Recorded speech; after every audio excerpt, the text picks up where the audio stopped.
And like I said, I've said this I told this version of the story on an open source podcast that had about 40,000 listeners. Have you never heard anything from him suggesting you not to say this? The funny thing about it is that actually I think he kind of revels in the fact that he has this reputation. He and I still communicate. I mean, the funny thing is that Crunch is one of the few people I know who knew me in Australia then. Yeah. He's one of the few people, and fast forward, I can't remember, I think it was probably 2001, it could have been 2000.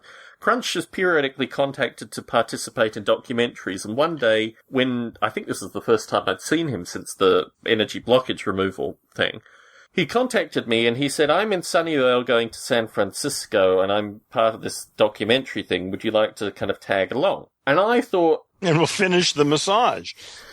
My life, if anything, I've tried to be as forgiving and introspective as possible through aspects of it. So I thought, I'm too old for this guy to abuse currently, and moreover, I'm too... you're too hip to the game. Yeah, you know what's going on, and you're in control.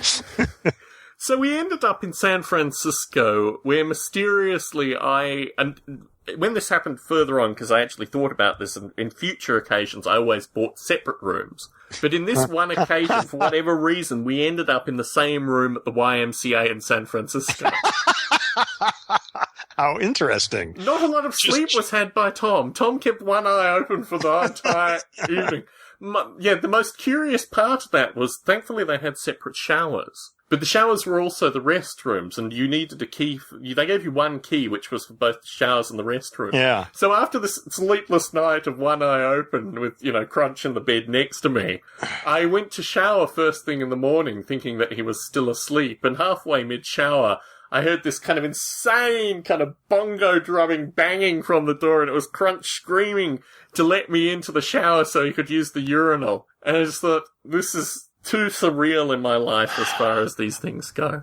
Yeah, I like my quiet life. Yes.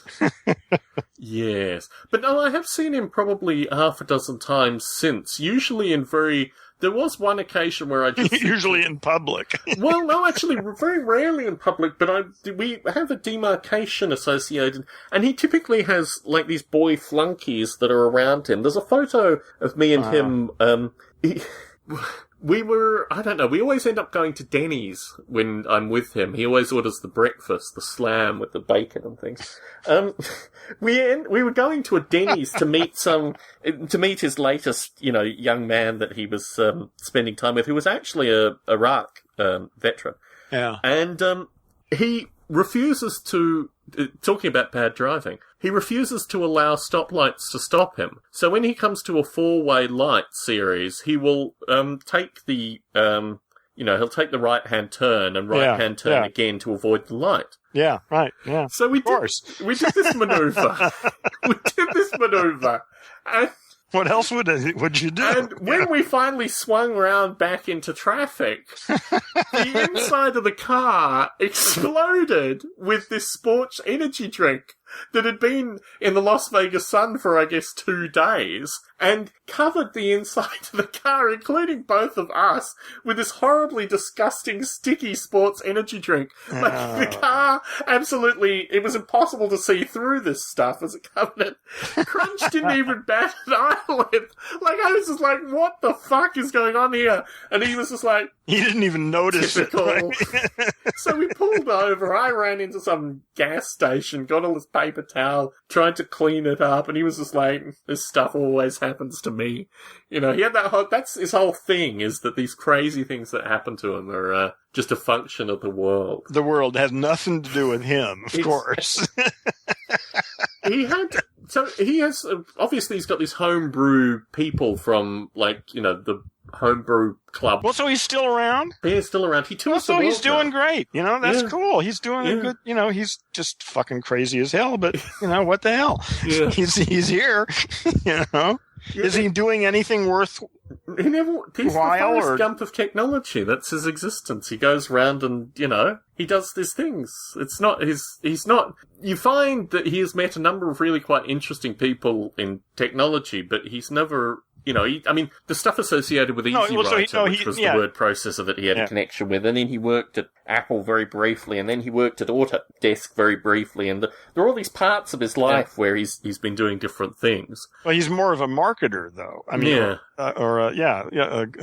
not a salesperson, but, whatever you want to call him. Yeah. There was a character called Steve Innes who was part of the original Homebrew, and Steve Innes called me when I lived in Las Vegas and said, "Can I leave my stuff at your apartment?" And I had never actually met Steve Innes, but I knew he was Crunch's guy. And I said, "No, I don't know you, unfortunately, Steve." And he said, "Well, I'm getting kicked out of this house." There was a house that Crunch was connected with that was owned by... There was a Miami music producer called Stevie B who was part of Miami Sound. And the music producer who produced him was Crunch's new business partner. And they had this house in Vegas, and every time I went to it, they had things like, originally I had the gold records up on the wall, then the gold records had disappeared, and then the light switches started to disappear, and then there was no food in the house, and then I started basically referring it to the crack house in suburbia.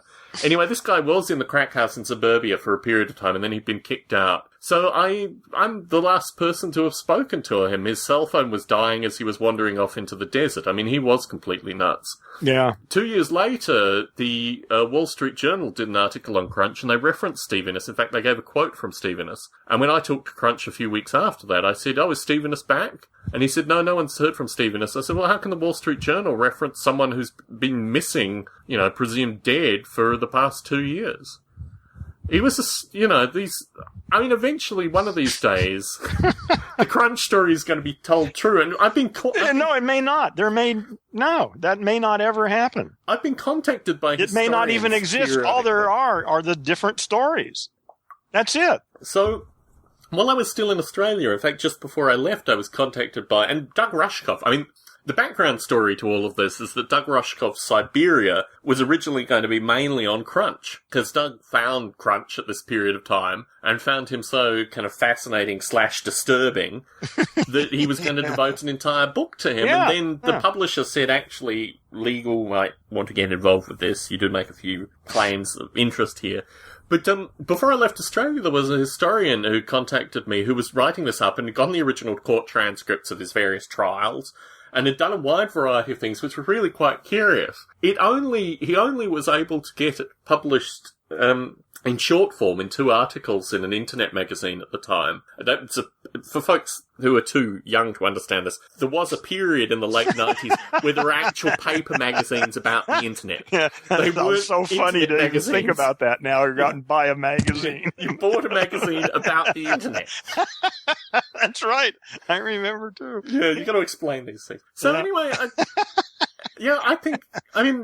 historically, I think these things are probably very interesting, but I don't know if they'll ever be properly captured. I just think they exist as stories, Well, that's all. But that's all there ever is. Yeah. Is there's all these stories. All the people involved have stories, and all the people they knew have stories about their stories, and there's that all fits into this environment, and that's what there is. I was the first person to put photographs of John Draper online, and there have been photographs since, but my photographs are frequently used. Actually, I was contacted by a company in Qatar that actually wanted to own the photographs because they've been used so much and start litigating based on their use. But I have a series of maybe 20 photographs that I took of John Draper over that period of time that have been very heavily used, including photographs in my dorm room and other things. Yeah, he's quite a character. How old is he now? He's, I think he was born either in 1940 or 1942. Oh, okay, so he's an old fart. Yeah.